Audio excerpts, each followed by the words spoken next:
all a skeptic is someone who hasn't experienced yet. Writes Jason Hose, the founder of the Atlantic Paranormal Society. We've heard of people speak about ghosts. Some of them believe, some of them don't. It's the world of the unknown, and there is something about this world that makes it more and more fascinating. But that's the thing about the unknown. Sometimes you remain a skeptic, and sometimes the skeptic turns a believer. And so, once upon a time.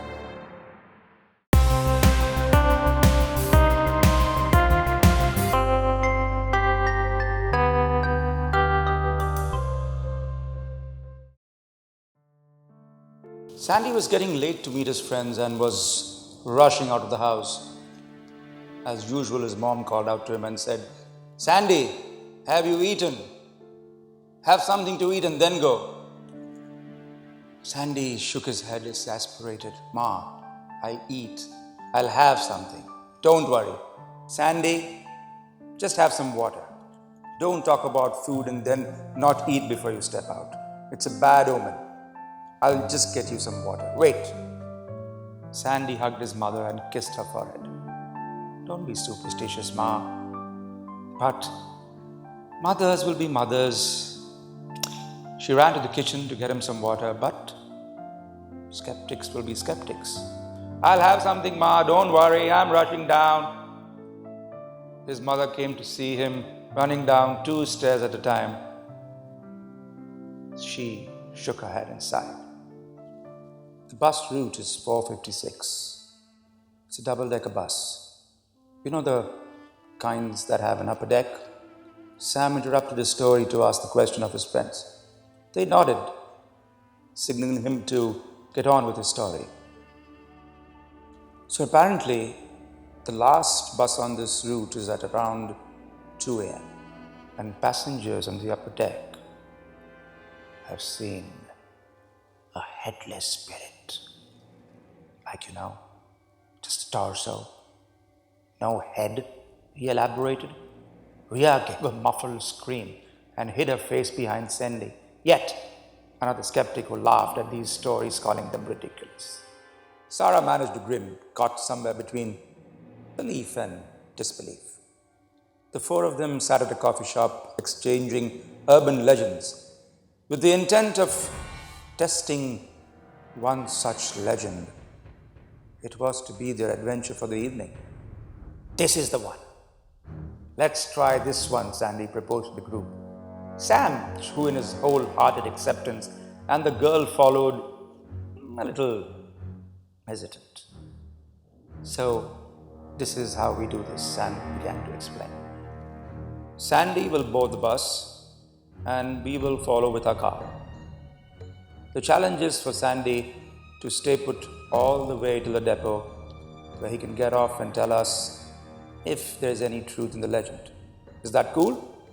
The friends nodded in agreement. The roads were deserted, and not a soul could be seen anywhere close to the bus stop where Sandy waited for the bus. The friends could see him from the station in the car a little further away. The bus approached, and it waited. Sandy looked at it for a brief moment, and with a deep breath, boarded it. He climbed the steps to the upper deck, feeling his heart pounding wildly in his chest. Even the skeptic could be shaken to his core when he had to actually live the tale. The power of fear was such that rational thought perished without a fight. His eyes scanned the upper deck, and except for a lone woman who sat right in the front, there was no one there. Sandy decided to sit as close to the steps as possible, in case a torso decided to greet him. The bus threaded its way through the streets towards its final destination, and Sandy clutched the iron bar on the seat so tight that his hands grew white. The long-haired lady in the front seat did not really help things. She sang a sad tune in a lilting voice, which on a warm, sunny day might have calmed the nerves. But on that night, it added to the eeriness of the strange bus ride. There was a silence except for the sound of the voice that the wind carried to him. One bus stop after another, nothing happened.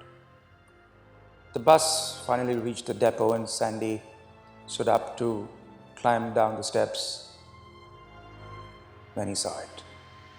There was the torso of a woman on the seat just at the start of the steps.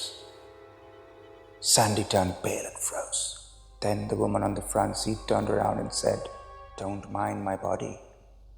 Sometimes I just like to sit here by the window and feel the night air."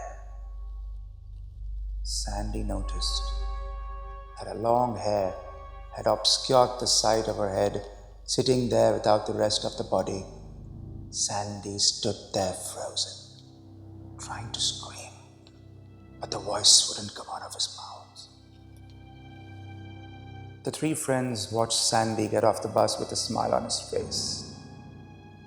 Oddly, he was singing a strange, sad, lilting song.